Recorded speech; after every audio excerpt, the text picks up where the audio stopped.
안녕하세요. 미북이입니다.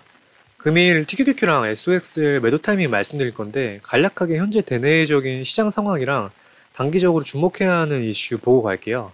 우선 아시겠지만 시장에 내재되어 있는 악재를 크게 보면은 전쟁, 인플레이션, 중국 상하이 봉쇄 이렇게 세 가지로 압축할 수 있습니다. 첫 번째로 전쟁 같은 경우 계속 길어지면서 끝날 기미가 보이질 않아요. 만약에 미국을 비롯한 여러 국가들이 전적으로 러시아에 맞춰줘서 전쟁이 끝날 경우에 중국도 분명 이 사례를 보고 똑같이 할 거예요. 그래서 지금 미국이 쉽게 물러서지 않는 거고 어찌됐든 푸틴이 철수하지 않는 이상 전쟁이 쉽게 끝나지는 않을 것 같습니다. 두 번째로 인플레이션의 경우 저번 주 발표한 PCE가 인플레이션이 꺾이고 있는 거 아닌가 하는 반문이 들 정도로 예상보다 낮게 나왔어요. 긍정적인 건 맞지만 아직까지 물가 상승률도 높은 수준이고 여러 가지 지표들 추가적으로 확인해야 더 확실해지니까 PCE 하나로 결단하기에는 아직 이른 상황입니다. 마지막으로 상하이 봉쇄 같은 경우 공식적으로 오늘부터 점진적인 봉쇄 해제에 들어가고 있어요. 이건 분명히 악재 해소고 호재라고 볼 수 있어요. 그렇지만 상하이 봉쇄가 4월부터 이어졌고 이로 인한 고금리 문제 때문에 필연적으로 2분기 기업들 실적에 악영향을 줄 수밖에 없어요. 그래서 2분기 어닝 시즌에 이 부분 꼭 염두에 둬야 합니다. 그리고 제가 좀 추가적으로 말씀드리고 싶은 게 최근 유가가 엄청 올랐어요. 그래서 유가 관련해서 간단히 좀 말씀을 드리면 결국 근본적으로 유가를 잡기 위해서는요. 정책을 수정하거나 중동 국가를 설득하거나 아니면은 전쟁이 끝나거나 이 세 가지 중에 최소 한 가지가 실행이 되어야 합니다. 근데 지금 아무것도 실행이 안 되고 있어요. 거기에 상하이 봉쇄 해제로 인한 수요 상승 때문에 이게 가속화되고 있다고 보시면 됩니다.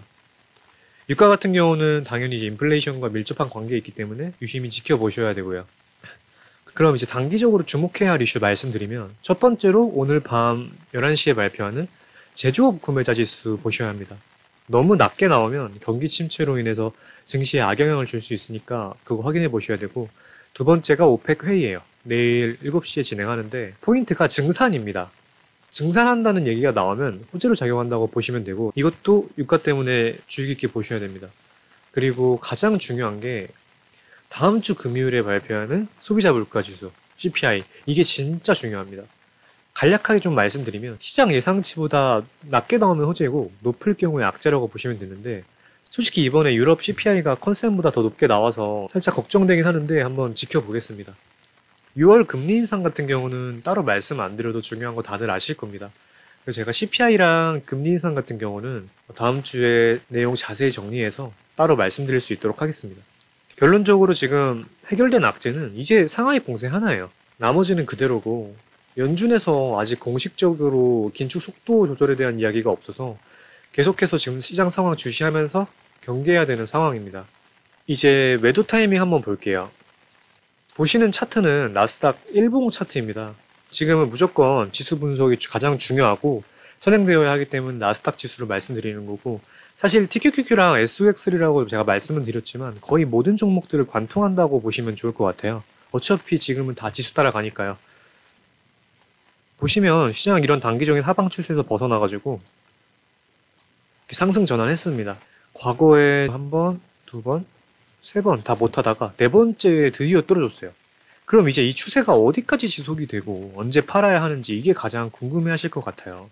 제가 진짜 이해하기 쉽게 설명드리겠습니다. 결론부터 좀 말씀을 드리면 어디까지 갈지 아무도 몰라요. 바닥을 예측하지 못하는 것처럼 이것도 똑같습니다. 예측하는 게 아니라 대응해야 됩니다. 이게 핵심이에요.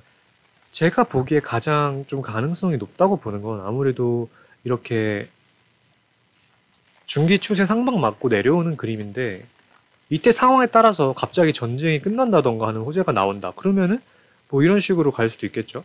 여기를 뚫고 올라갈 수도 있겠죠. 반대로 그냥 바로 이런 식으로 하방 추세로 다시 전환할 수도 있어요. 계속 말씀드리지만 시장 변동성이 너무 커서 대응에 초점을 둬야 한다고 말씀드리고 있잖아요.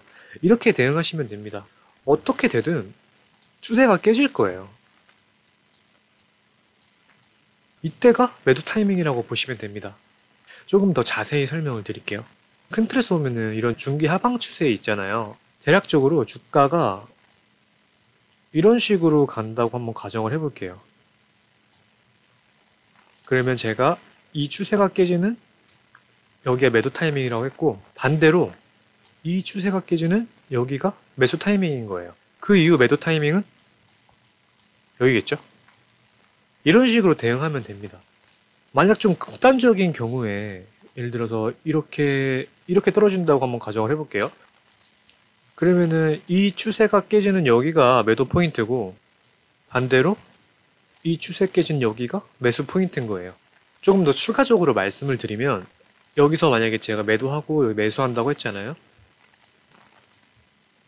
매도하고 나서 매수할 때까지 현금을 갖고 관망하는 것도 좋은 방법이지만 저 같은 경우 숏으로 포지션 스위칭 해가지고 양방향으로 다 열어두고 매매하는 편입니다.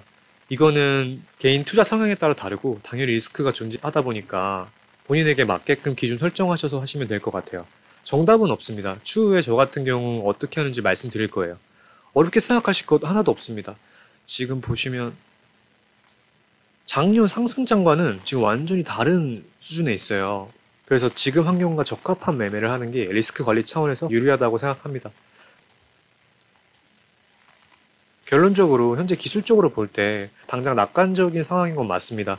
그렇지만 시장 상황이랑 종합해서 보면 아직 해결된 건 없고 중기적으로 이런 하방 추세에 있어서 하방 압력이 여전히 존재하고 있어요. 그래서 그 부분에 대해 좀 경계하면서 대응하는 게 가장 중요할 것 같습니다.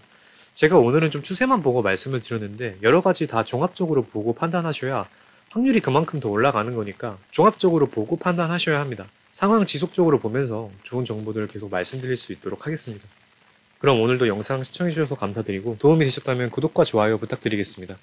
궁금하신 점이나 다뤄줬으면 하는 내용 댓글 남겨주시면 확인 후 답변 드리겠습니다. 감사합니다.